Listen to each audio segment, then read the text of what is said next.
how do you hedge your currency? Is there a risk in India? The two best performing markets in the world over 10, 20 and 30 years. Amongst the world's big stock markets, the two best performing markets have been roughly दोनों 10-11% dollar returns देते हैं. These are the only two markets. Clear from looking at corporate profitability data that the economy is slowing down. तो आपके पास 5-10 लाख की है या 10-20 लाख है, आप you want to diversify globally. What is the option? One morning you wake up and all that you've saved half. Your fixed deposit gone in value. Your pension useless. Even your salary buys less food, less fuel, less life. This is what happened to Turkey when the lira crashed 80%. Overnight, people's life plans gone. When a currency falls, prices don't rise slowly, they rise overnight. To save currency, central banks start raising interest rates fast. When panic sets in, global investors run. The human cost, that's where it gets real. Families can't afford food. Salaries mean nothing. Dreams, education, retirement, travel, all gone. From Argentina to Sri Lanka, currency collapse often leads to political collapse. But not everyone drowns. The smart investors, they survive. They are the ones who diversify, who hedge their currency risk and survive. They have already moved their wealth and balanced it out, maybe into USD, gold, or global ETFs. That's how you protect your family when the currency starts to crumble. Of smart investors. So how do you protect yourself and your family? It's called currency hedging, where we protect and balance our home currency with another country's currency or asset. That is what Saurabh Mukherjea and I talk about in this conversation. Should you invest in US dollar, in gold, or in some other ETF? What is the safest with the best returns? Subscribe now because this is just part 1.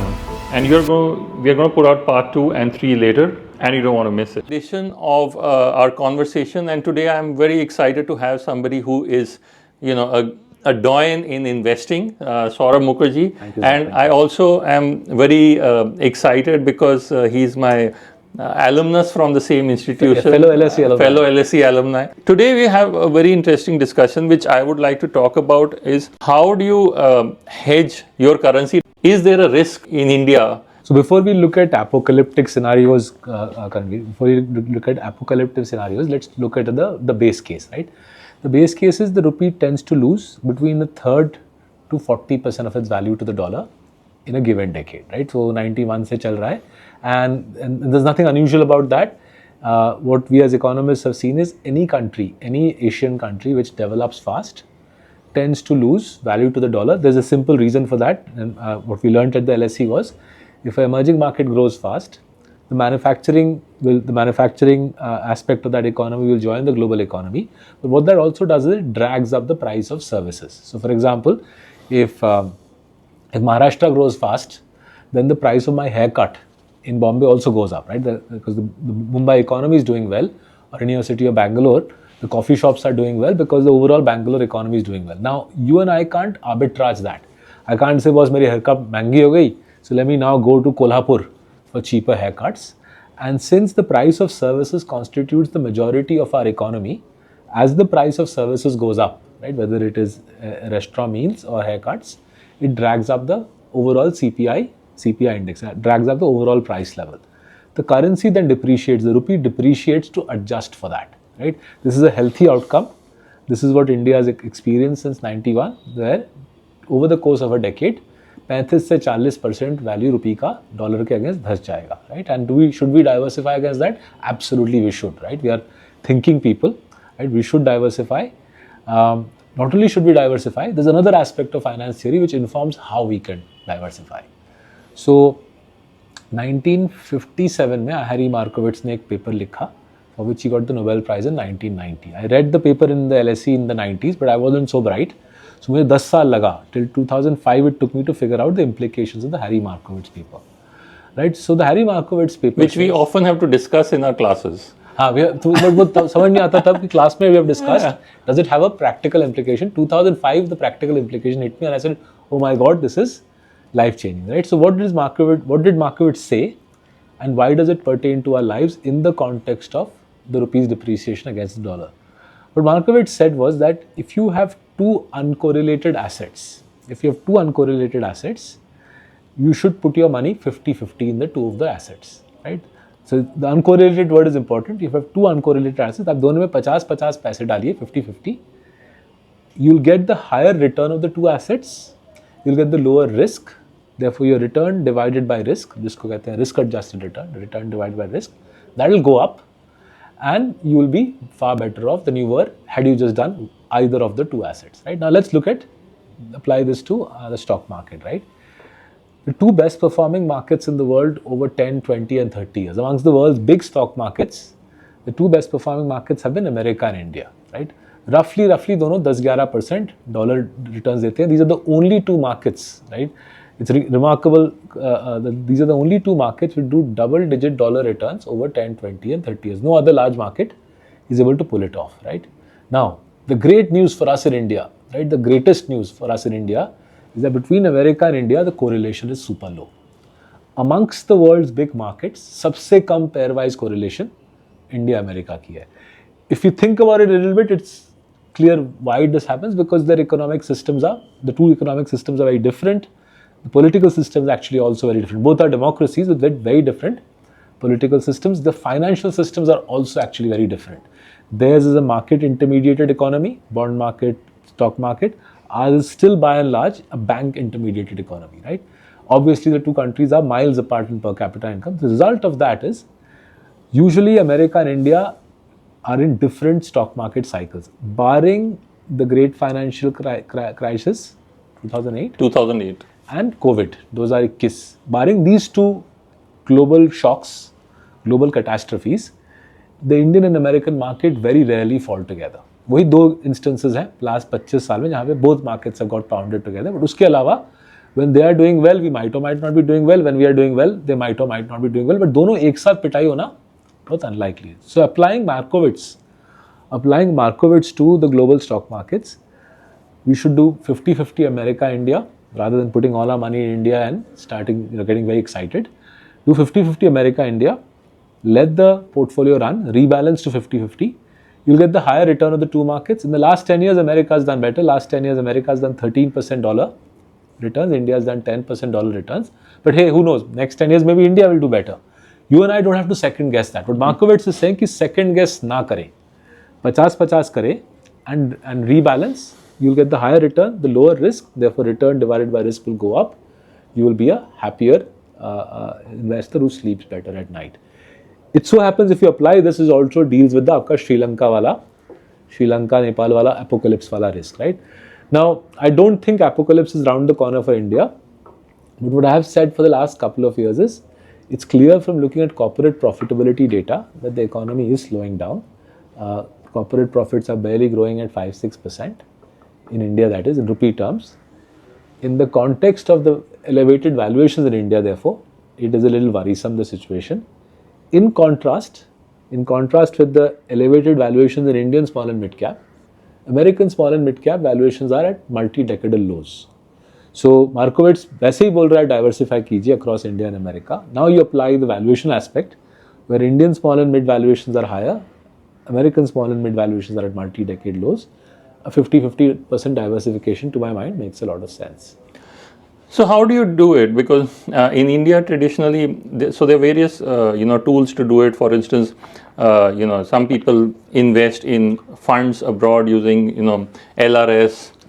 Some people are talking about have property investments. Sure. Maybe a real estate, an apartment, Dubai or something like that. So historically, Karan, you're right. There were multiple obstacles, right? So 3 obstacles which I struggled with when I relocated back to India in 2008. The 3 primary obstacles, which was a stumbling block for people like me until the Indian government expedited reforms was, the first obstacle was, if you invested abroad, the government of India would say कि long-term capital gains tax or we use 20%.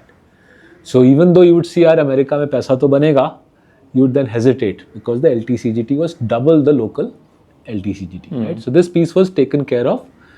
In the July 2024 budget, the government of India harmonized long-term capital gains tax. Now it doesn't matter whether आप US में invest करो या India. Government of India now says that LTCGT is now 12.5% regardless of which market you are putting money in, right? So that was the first obstacle taken care of.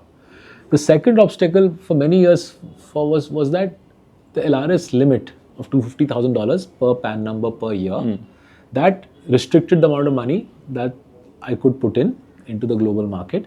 Right? I'm not that rich, but I have two bachas, they're going to study abroad. That in turn sucks up much of my LRS. My parents also live abroad. We holiday abroad. So LRS का day-to-day खर्चा के बाद, holidays and education के बाद, we didn't have that much of a quota left over for investment purposes. That too the government of India has addressed 7 months ago. The overseas portfolio investment regime was created.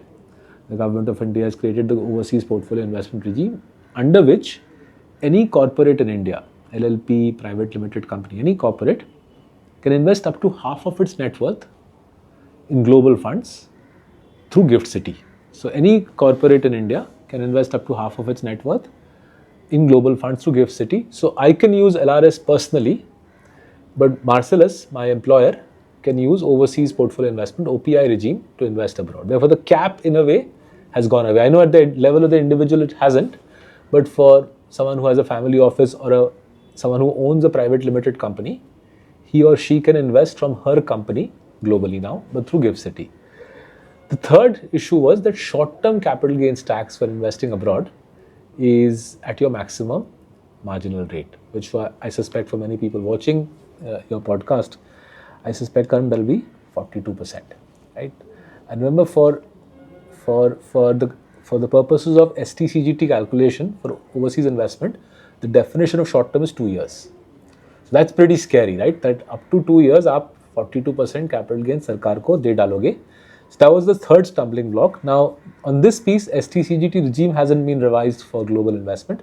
But what's become apparent is, if folks like us invest abroad, but through, say, a jurisdiction such as Cayman Islands, which has no capital gains tax, then we are able to invest globally without having to incur the STCGT aspect. Right? You have to do certain things sensibly so that the STCGT aspect gets addressed meaningfully.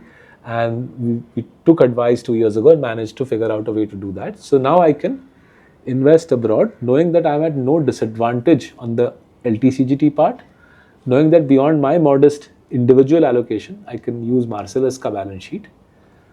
And thirdly, by going through an offshore finance center which has no CGT, such as Cayman Islands, I'm able to make sure the STCGT incidence is also taken care of. And thus, I get into a world where the whole portfolio finance theory of Harvey Markowitz becomes relevant. Because Harvey Markowitz has existed since 1957. But the tax obstacles in India were such that till 3 years ago, it made no sense to think about it. Courtesy the reforms expedited by the government in the last couple of years, it makes a great deal of sense to now apply Markowitz to our lives. And you can diversify from India into America when India is cheap, America is expensive. Or you can diversify when India is expensive and America is cheap, as is the case today in small and mid caps. Indian small and mids are expensive, American mids are cheap. And it makes sense to reduce expensive and buy cheap, right? उल्टा भी कर सकते हैं, but थोड़ा पैसा कम बनेगा अगर हम उल्टा करें.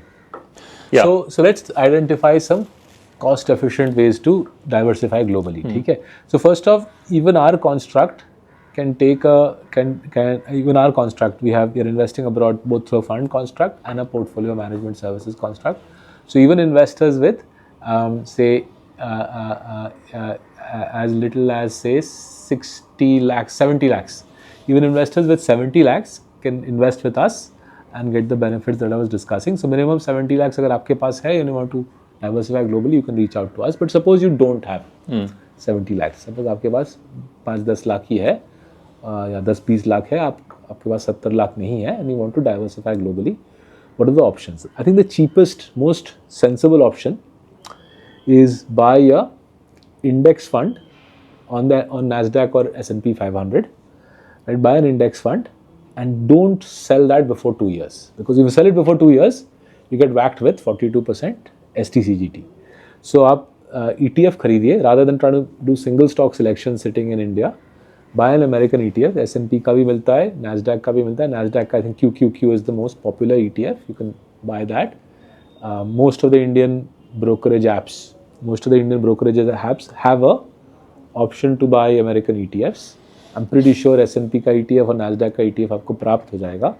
खरीदिए and then So for your own benefit, sit tight on it for 2 years so that the 42% Doesn't apply. Doesn't apply, right? So that's the one straightforward way to diversify globally if you can't invest with us. The second is gold itself actually is a dollar hedge, right? Gold effectively is a dollar item. हम rupees में सोचते हैं उसके बारे में. So if you don't have the money to do Nasdaq or S&P, आप gold खरीद सकते हो. But if you have the money, then the construct to think about is Indian equities 1/3, American equities 1/3 through an ETF, S&P या Nasdaq का ETF, and gold ETF in India. Plenty of gold ETFs available. वो भी 1/3 ले लीजिए. अगर आप 1/3 कर दो, you end up again with a portfolio which benefits from Markovitz's diversification. The Nasdaq part and the gold part effectively are dollar hedges, rupee hedges rather, right? And therefore, if you do 1/3, only 1/3 of your investment is actually a rupee investment, the Indian equities wala piece. Neither the Nasdaq nor the gold piece will suffer if the rupee devalues. So these are I think the broad spectrum of options. If you can join us, brilliant. Reach out to us. We'll help you invest globally in a tax efficient way, and specifically we'll help you invest in European and American small and mid caps. If you can't join us, think about using one of the many broking apps in India and hitting up American ETFs, S&P and Nasdaq ETFs to be specific. But stay invested for 2 years, otherwise the STCGT is penal. Gold, I want to talk about gold. If you read James Bond, and there's a book called Goldfinger, he wears a gold belt around his waist, and James Bond asks him, why do you do that? And he says, physical gold is the only currency that is accepted anywhere in the world.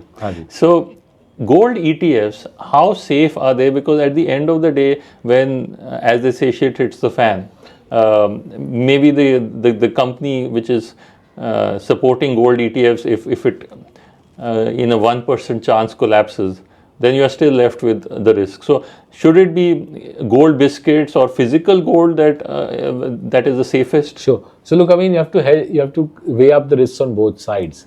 You can keep physical gold, and some of my friends do keep physical gold, but then you weigh up the law and order, the risk that you face to your life and limb in the event of adverse events on the physical front, right? So is the risk of that greater, that you could get robbed, or your physical gold gets damaged, or is the risk greater that the mutual fund house selling a gold ETF to you goes under and leaves you high and dry? I somehow believe the risk is greater in a country like ours, that if you have a lot of physical gold and that gets known, I think the risks you're creating for your life and limb are far greater. And the chance that the prominent mutual fund house in Bombay collapses on the back of its physical gold being unavailable, right? So that's why I prefer the ETF route to get access to. I know it's a physical commodity, but the virtual route is preferable. And what do you think is I know an oft repeated question, but we would like to have your opinion, future of India? First principles, right? As I said, over the last 10, 20, 30 years, among all the world's big economies, all of them, countries to deliver dollar double digit, India and America, right? The reason for that is these are free markets and these are democracies, right? Both are equally important. The free market creates contestability in economic life. Neither you nor I nor some civil servant who's a genius planner has to sit and figure out कि boss India में क्या होगा.